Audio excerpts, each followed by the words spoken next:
Hey everybody, welcome back to my channel. I am me and you are you. It's been a minute, but last we talked, I basically told you guys I will be updating you on everything that's been happening. And on my Instagram page, I also said that I was going to give you guys a detailed idea of what's going on in my life right now and what my life has been like without my dad. We're not gonna cry this video. So I decided to make this video because it is March 1st and March 11th I have my very first court date. We were supposed to have a court date in January, but it got pushed back because you know how courts work, and if you don't know how courts work, basically whenever you have a court date, it's never normally that day. It always gets pushed back and pushed back and pushed back, especially in a situation like this that we're in right now. So here we go, let's get right into this. So March 18th, my life changed completely. I want to say 6 or 7 months pregnant. March, April, May. I was 7 months pregnant with my daughter. Me and my father were living together at the time. We had got an apartment together. And I was at work, and it's bringing back memories. So I was at work, and I worked in the morning. I want to say at 8.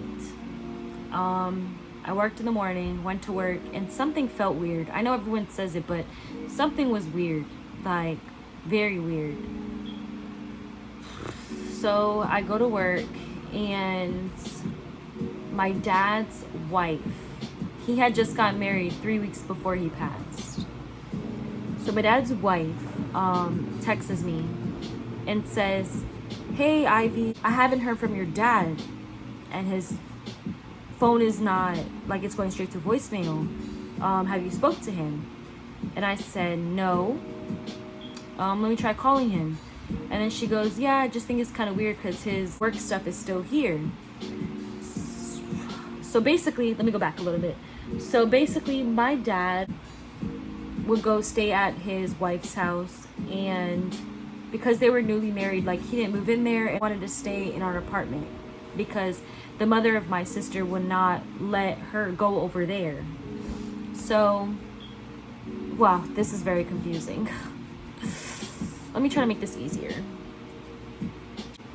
My dad was at his wife's house, and my dad parked his car 3 miles away at a Publix in Deerfield because her complex didn't allow people that weren't residents to park there.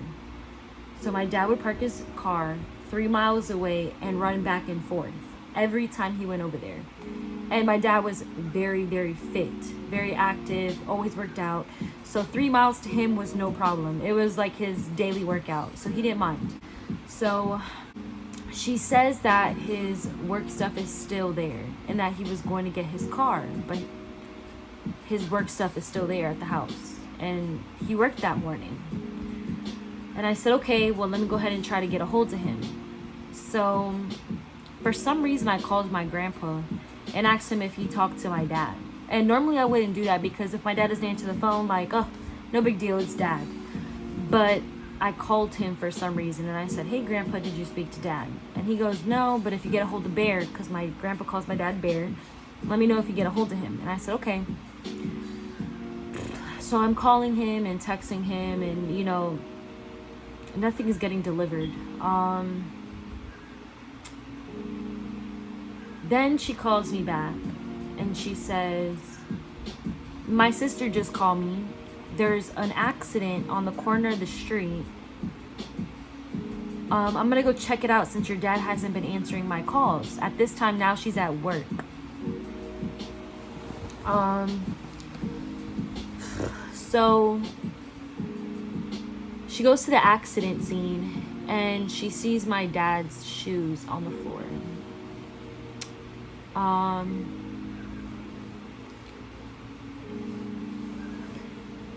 Then she speaks to the like the cops and the detectives and stuff like that. And basically they say that my dad was rushed to the hospital in an ambulance. So she calls me, and I'm thinking nothing of it because I'm like, okay, you know, this is really bad, but if he's in an ambulance and he's going to the hospital, he's fine. That means he's alive, like he's good. So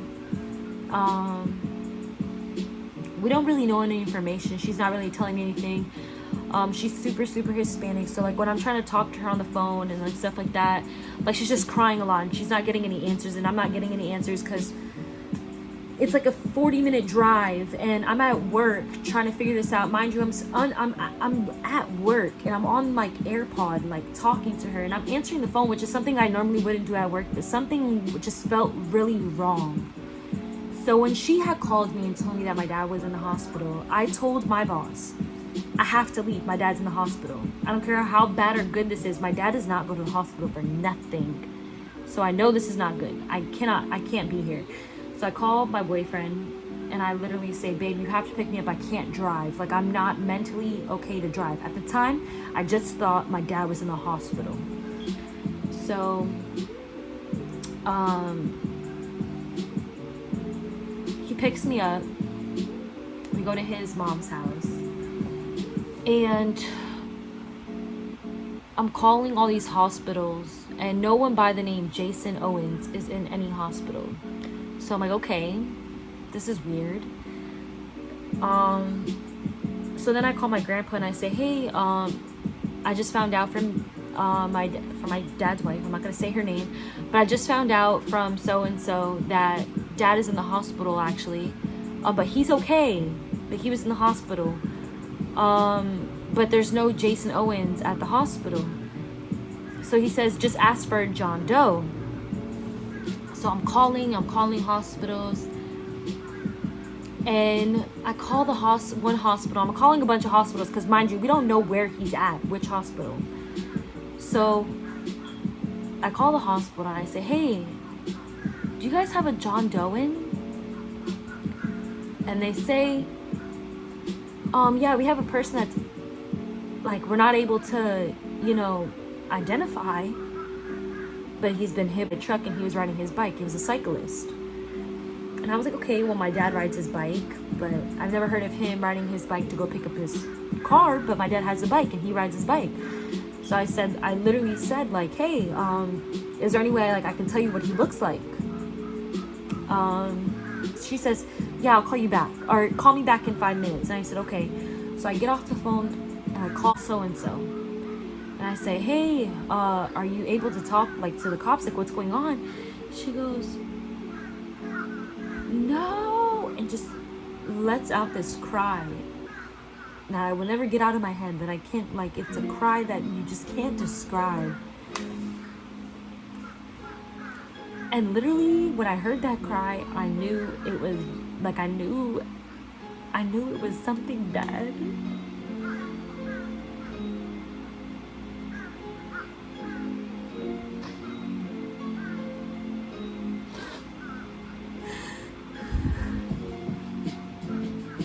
When I heard her cry, I knew my dad was gone. But I kept on replaying in my head, and I'm like, no, not my dad. He can't be gone. Like he can't be gone.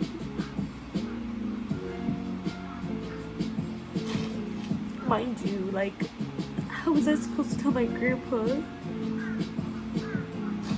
and my sister and my mom and like everybody? How am I gonna say that? Like, and is this real? So I call the hospital back and I say, can I please identify the person? Like, I'll describe everything. Like, can I please describe the person and you tell me if it's my dad? And the person on the phone says, yeah, go ahead. And I said, okay, he's bald. He has like a red goatee, like a ginger goatee. He has blue eyes. He has a tattoo over his heart that says Ivy, a tattoo on the other side that says Nyla. He has a handprint that says Linda. And I just kept on naming tattoos, and she's like, okay, okay, okay. And I said, no, no, no, no. Like I just kept on naming stuff, and then she was like, okay, I'm gonna call you back. When she said that, I'll call you back, I was like, I feel like this is my dad. So she calls me back and basically says that I'm sorry for your loss. That is your father. He did not make it.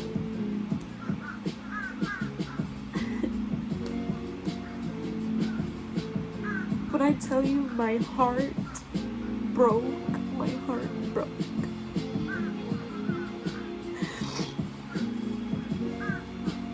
I was 7 months pregnant with his first granddaughter. My best friend. Like, how was I going to break this news to everybody? Like, trying to handle it myself and then break the news to everybody. My sister, my younger sister, my grandpa, my uncles, my cousins, everything, everybody. How?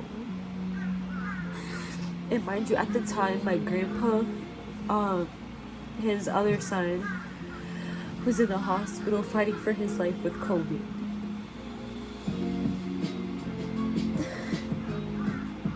After telling everybody, all my dad's friends, and hearing their reactions, and having to like just stay strong, a week later,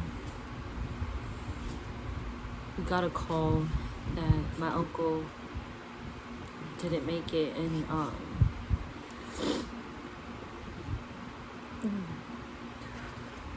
that he didn't make it. So my dad died March 18th, and then my uncle had passed away March 22nd. So at that moment, my grandpa didn't have any more of his sons here. I didn't have my dad, I didn't have my uncle, and I had to plan a celebration of life for two people at the same time.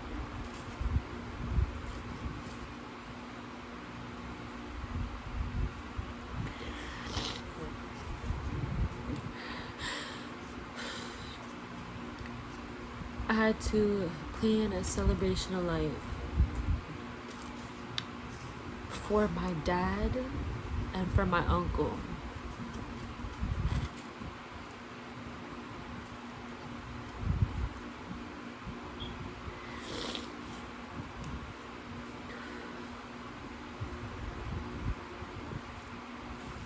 For anybody that has lost a parent,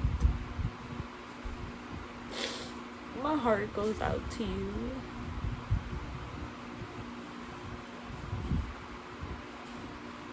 So at 22, 7 months pregnant, I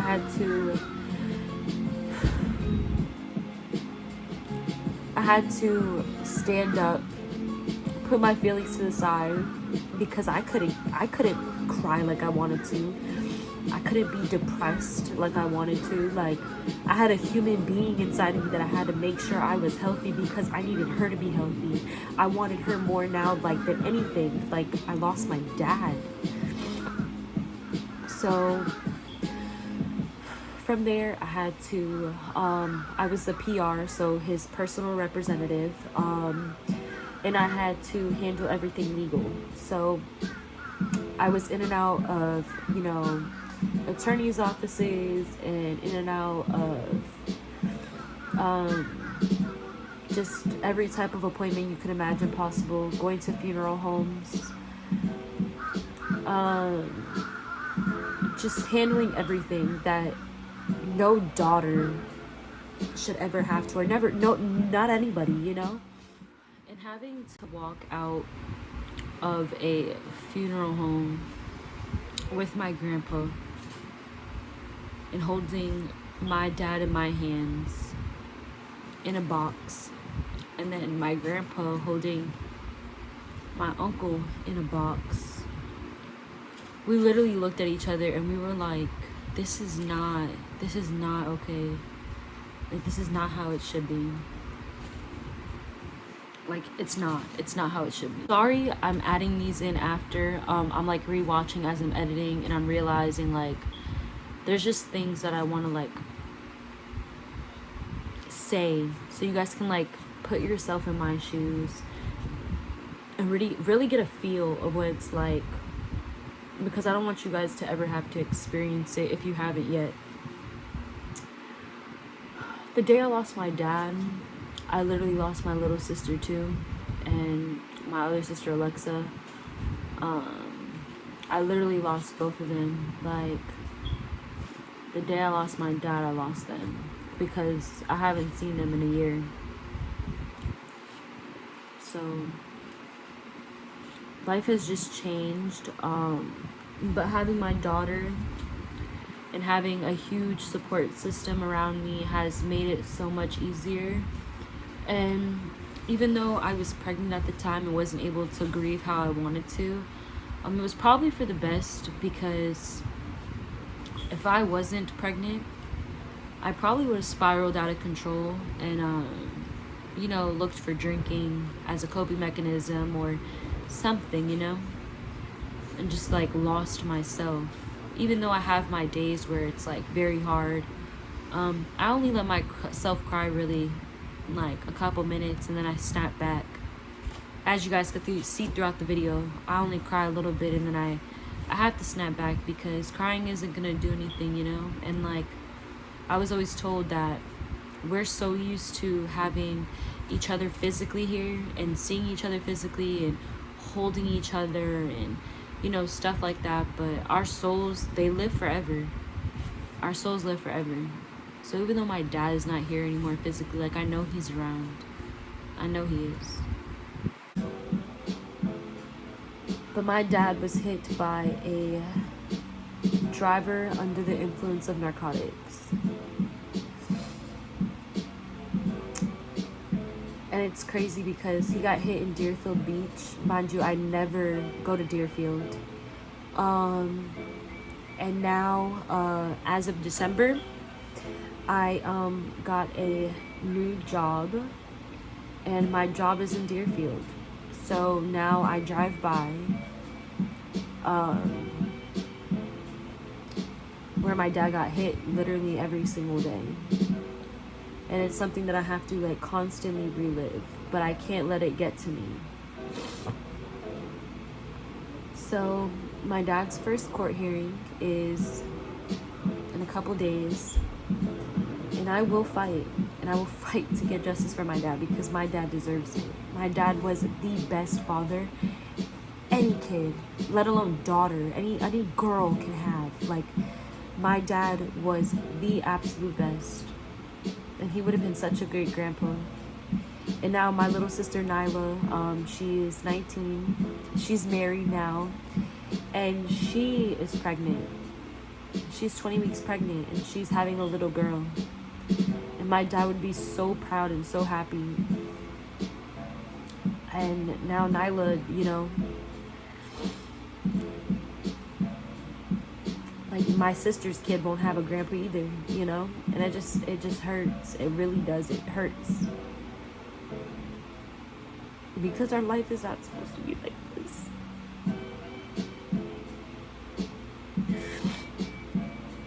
You know, everyone loses people. You know, I've lost a lot of people in my life. Like, a lot. And I've talked to you guys about it on my channel before. I've lost a lot of people.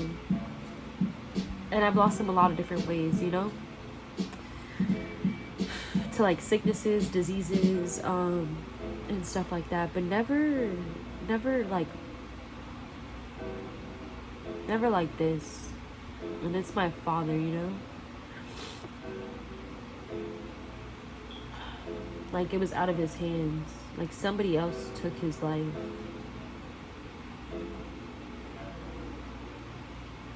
I'm just like numb. I'm numb now. But my little girl is like, my little girl and, you know, like my man, like, they're what like pushes me now, you know, to like be better, do better, and make sure I leave something behind for her, you know. But I just wanted to kind of keep you guys updated on what was going on, give you guys an in-depth scenario of what happened and what it was like for me, because no 22-year-old or anybody any age should have to identify their father or try to figure out, like, it was like a puzzle piece trying to figure out what was going on. But nobody should ever have to do that. So from the bottom of my heart, because I drank once, you know, from the bottom of my heart, if you drink, if you take any type of drugs, if you take anything that can influence you in any type of way when you're behind the wheel, don't get behind the wheel. I'm begging you from the bottom of my heart, because you can change not only your life, but somebody else's. And because of the person that did what they did, now I don't have a dad. Now whenever I get married, I don't have somebody to walk me down the aisle. I don't get to watch my dad grow old, you know? Like, that was taken from me. From someone being so selfish. So from the bottom of my heart, please, please don't drink and drive. Don't take any type of drugs and drive. Don't get behind the wheel if you're under any type of influence and you're not capable of it.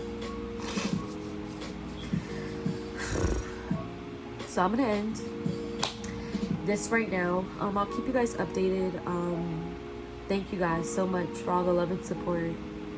And don't forget to spread positivity, guys. And if you aren't subscribed already, go ahead and subscribe to my channel, because I love it when my family gets bigger. So, all you guys, be safe, stay blessed. Bye.